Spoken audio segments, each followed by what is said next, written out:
Alive, a secret hospital hidden in the Myanmar jungle, treating the victims of this bloody war. This is Myanmar today. Its military rulers don't want the world to see, but we have. I fight for my own future. I fight for my generation's future. This is an actual crime. They don't care for that. Myanmar army is only a couple of kilometers away. So this is a major humanitarian disaster.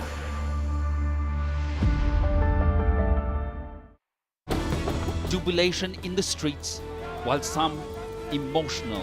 This is a political victory for Prime Minister Modi and his Hindu Nationalist Party.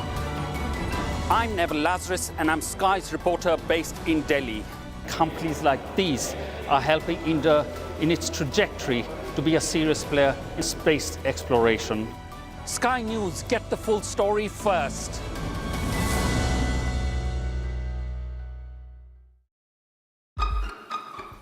We've got your Sunday mornings covered. From the front page and the sounds of the streets to the voices of the people who make the major calls and big picture politics beyond Westminster. We'll put you at the heart of our story.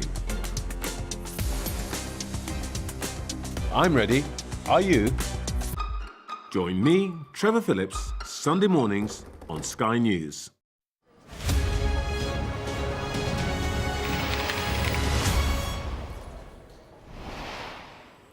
Hello there, you're watching the press preview. A first look at what's on the front pages as they arrive. In the next half hour, we'll see what's making the headlines with Natasha Devon and Christian Calgi. Welcome both. First, let's see what is on some of those front pages. Well, the Metro leads with Vladimir Putin's calls for direct peace talks with Ukraine and Volodymyr Zelensky saying he'll meet him face-to-face in the name of peace.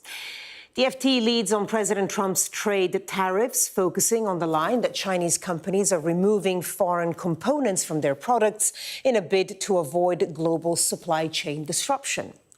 The Telegraph focuses on the government's efforts to cut immigration numbers, principally the possibility that Labour could curb judges' powers to block deportations.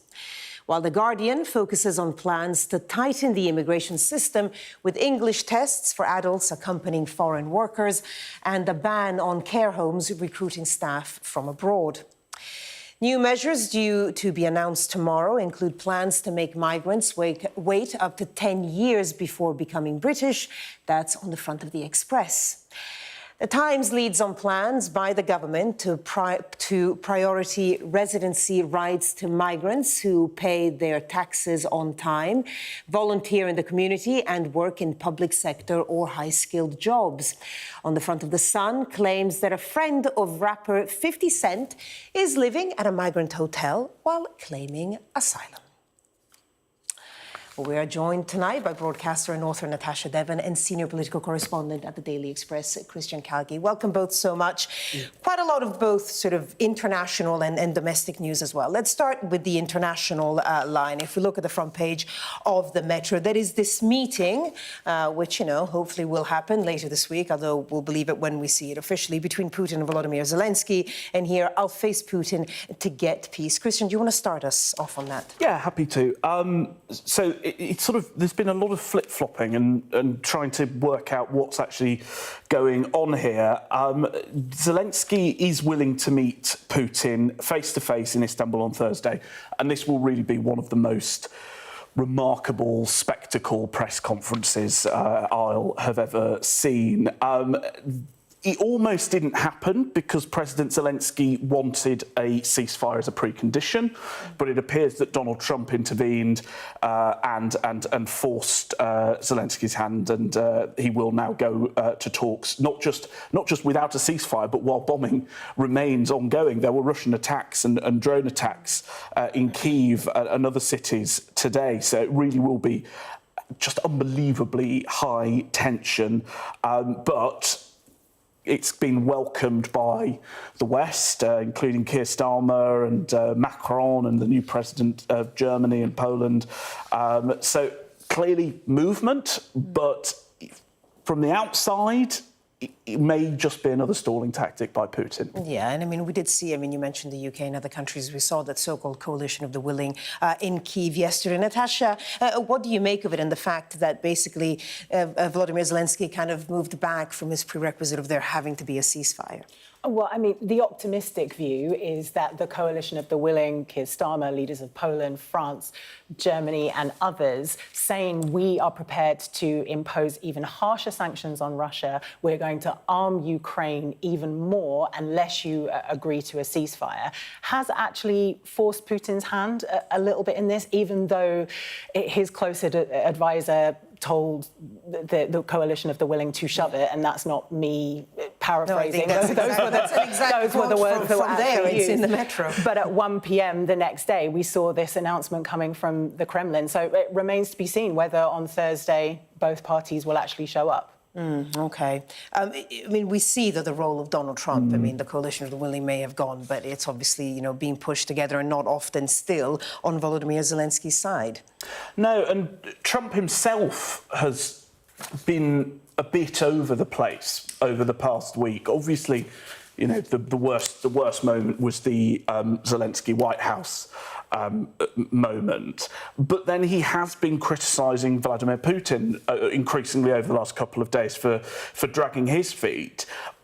I mean, for all the criticism, it is clear Donald Trump wants peace. Now, there's an argument to be had about whether he wants peace at too high a cost for Ukraine. That's a very valid one. But he does want peace, and it's clear that as well as the coalition of the willing aspect, I think the increasing criticism from Trump towards Putin may have also forced some arms here. OK, well, we'll see, you know, if that meeting does indeed happen on Thursday. Let's look closer to home. A story, we'll start with The Guardian, but on a lot of front pages and, interestingly, a lot of different angles. And that is this white paper expected tomorrow for the government to, you know, their plans to fix, and I'm quoting, their failed immigration system, or the failed immigration system. The headline here, Starmer to toughen migration rules in challenge to reform. I mean, in fairness, it's something that they'd been talking about a lot, but the results of the local elections, well, 2 weeks ago now, obviously sharpened minds, I guess. It's really interesting. Each paper has gone with a different aspect of what we're seeing in the white paper and chosen to focus on that. But The Guardian does give, I think, quite a good overview of the key points that we're seeing in here. So we have the fact that migrants will now have to wait for 10 years as opposed to 5 before they can apply for citizenship.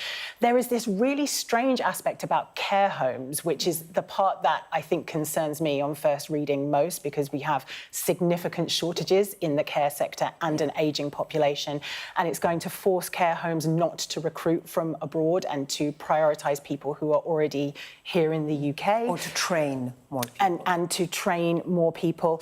And, I mean, it says it here in The Guardian, in language more closely associated with populist parties, Starmer said the white paper will ensure settlement in this country is a privilege that must be earned, not a right. It's strange to me that the Labour Party think that the message from the recent local elections is that they've got to be more closely allied with reform, when in fact polling has showed that most of the people who voted in the general election for Labour and have drifted away would be minded to vote for the Greens if there were a general election tomorrow. But this is the direction they're going in. Polling also shows that immigration is a key topic, a key issue for a lot of voters. So do you not agree with some of the things that they're going for here, or just the issue in general? Well, I think it will be interesting to see if Keir Starmer can close these so-called loopholes within the ECHR regulation without us actually having to leave the ECHR. That, to me, would be a massive net positive, because there are so many things that British citizens, so many benefits we get from being members of the ECHR that I personally, as a British citizen, would not wish to lose. But it's a dangerous game, I think, that Keir Starmer is playing in legitimising some of the less legitimate thoughts around immigration too. Christian, just a second, because Natasha mentioned the ECHR, so let's bring up the front page of the Telegraph that mentions that Starmer to shut ECHR migrant loophole. Tell us about this, and also the things we've heard from the Tories about disapplying it to migrants. Yeah, so this is quite a technical change. This is absolutely not leaving the ECHR, and it's not doing what the Conservatives want to do, which is disapplying the Human Rights Act from all immigration cases.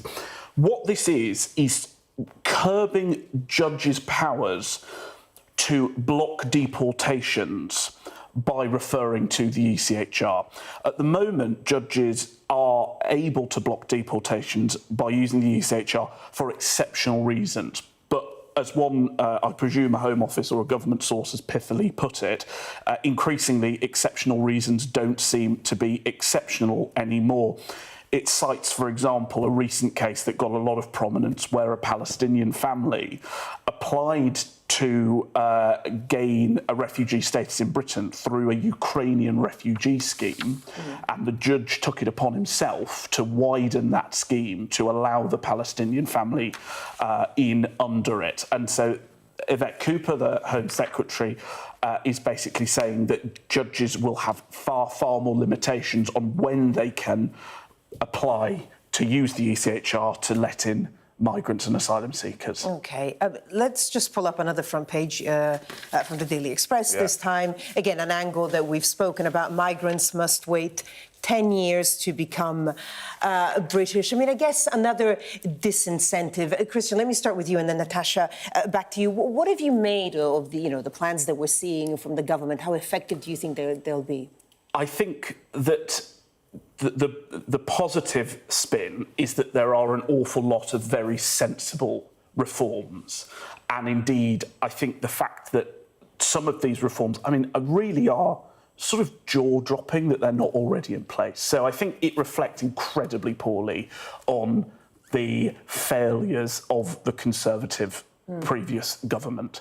Which they admit themselves. Which they admit themselves, and they'd be very silly to deny.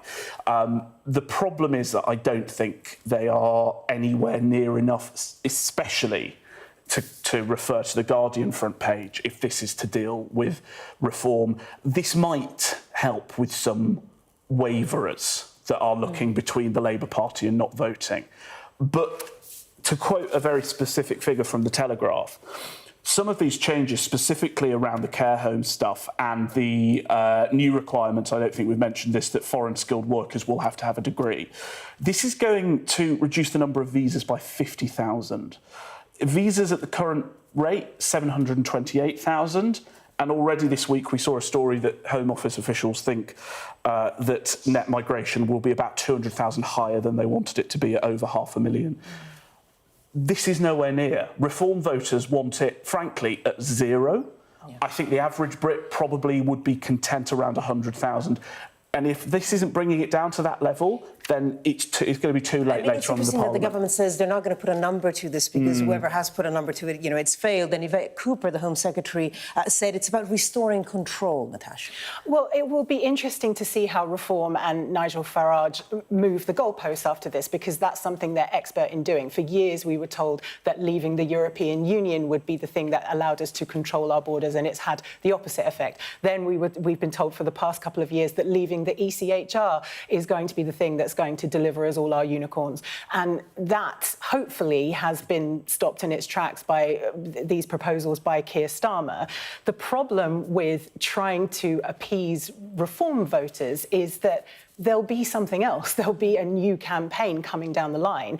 And in the meantime, for example, people having to wait 10 years before they can become British, what does that actually mean? Well, they may not be able to get a driving licence. They may not be able to rent private accommodation or live in social housing either. We run a risk that we make Britain so unappealing that we don't actually get the people that we desperately need for the growth that Rachel Reeves keeps promising us. And that's the balance, because, a lot of people may just have an issue with immigration, just on the principle of it. But financially, at a time when economically we're going through a very, very difficult time, there's those who say, whatever you think of it, this country needs migration.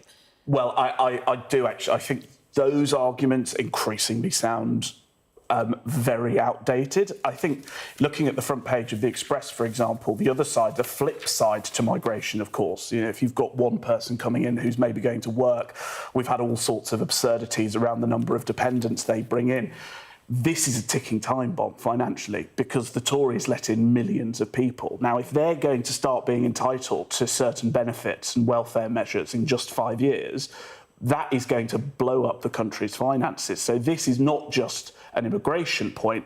The Chancellor, Rachel Reeves, will be very pleased with this as well, because it means that ticking time bomb is doubled. Final point to you. I mean, this policy seems to be based on this idea that there are all of these people who are just desperate to work in the care sector that are either living in Britain now or were born here in Britain, and they simply need the opportunity, but foreigners are stealing their job. That's so simplistic a narrative, and I wish that the government was looking more at why we have so many people who are out of work right now, the impact of things like long COVID, mental health issues, and how we can support people back into work, rather than trying to use all stick and no carrot. OK, well, you know, the white paper published tomorrow will be interesting to see the details and, of course, the reaction to it. Natasha, Christian, stay with us. Coming up, we'll look at this in The Guardian. Boost our pay or risk new strikes, say nurses. Stay with us.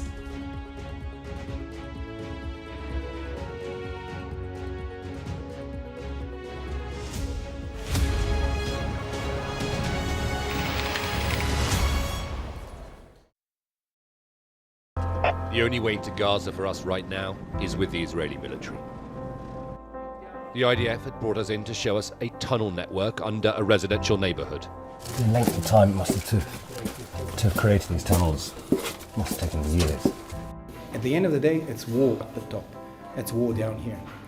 I'm Alistair Bungle, Sky's Middle East correspondent based here in Jerusalem. As we were filming, there was a gun battle in the next street. This neighbourhood, the Israeli military say, was the stronghold of Hamas's Rafah brigade. It was just after 6:30 a.m. when the first shots were fired. I remember everything. It was a day that I don't think I'll ever be able to forget. There's no moon, perfect conditions for smugglers and human traffickers trying to move fuel, weapons and people. The valleys in between, they're some of the main smuggling routes. After days of negotiation, a major smuggler here has agreed to meet us.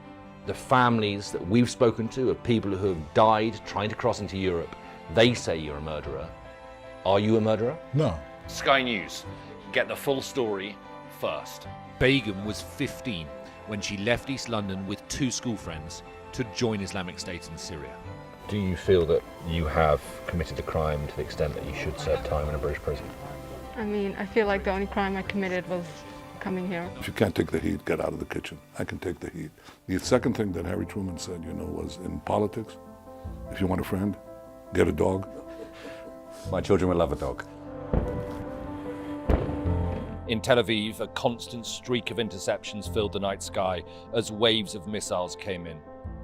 It appears to be a very, very large and sustained attack on Israel. The big announcement, the battle for number 10. The drone is above us.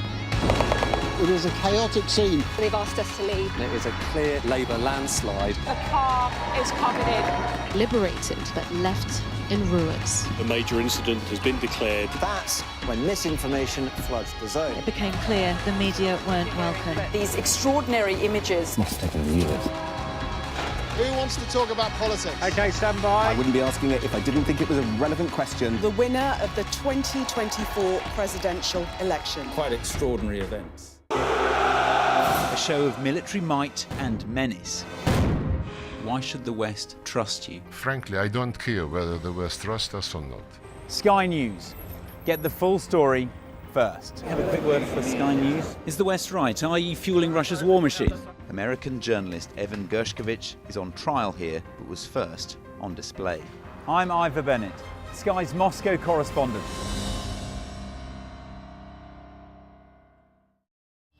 We arrive. A secret hospital hidden in the Myanmar jungle, treating the victims of this bloody war. This is Myanmar today. Its military rulers don't want the world to see, but we have. I fight for my own future. I fight for my generation's futures. This is an actual crime. They don't care for that. Myanmar army is only a couple of kilometers away. So this is a major humanitarian disaster.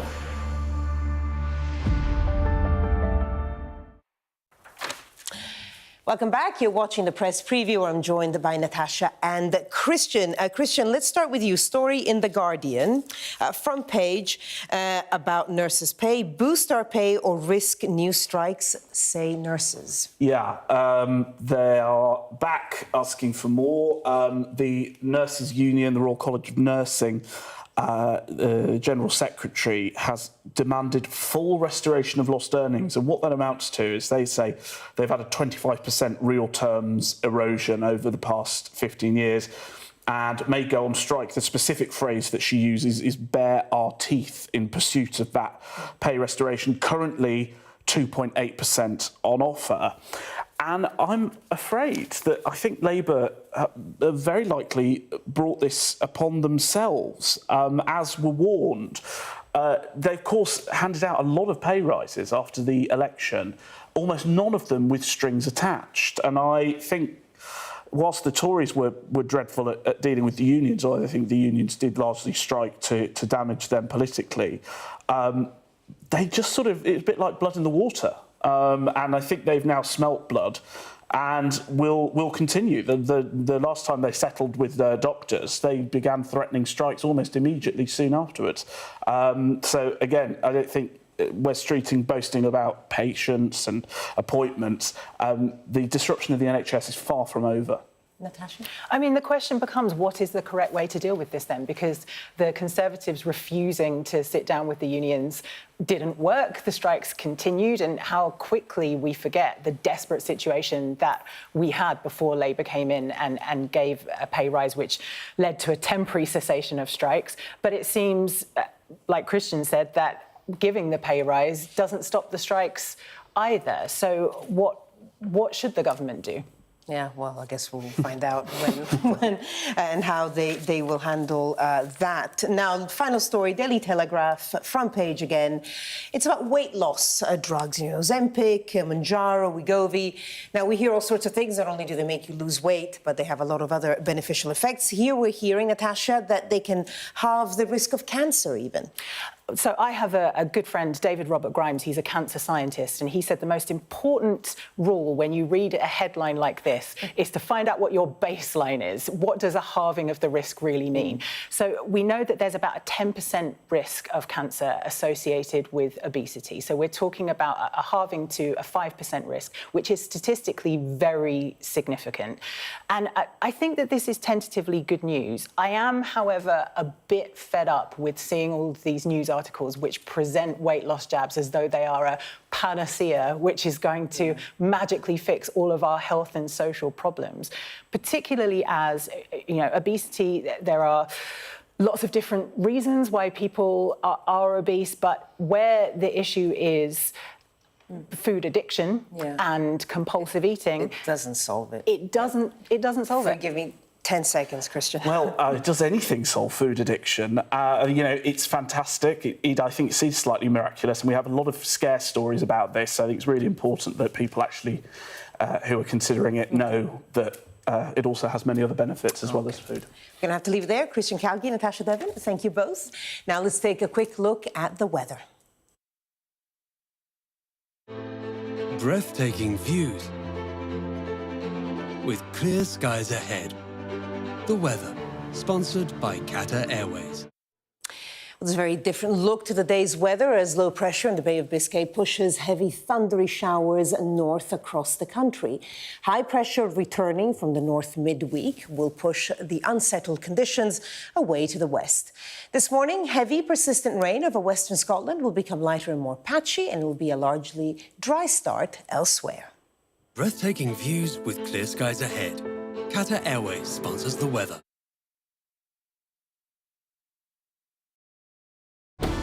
Jubilation in the streets, while some emotional. This is a political victory for Prime Minister Modi and his Hindu Nationalist Party. I'm Neville Lazarus, and I'm Sky's reporter based in Delhi. Companies like these are helping India in its trajectory to be a serious player in space exploration. Sky News, get the full story first.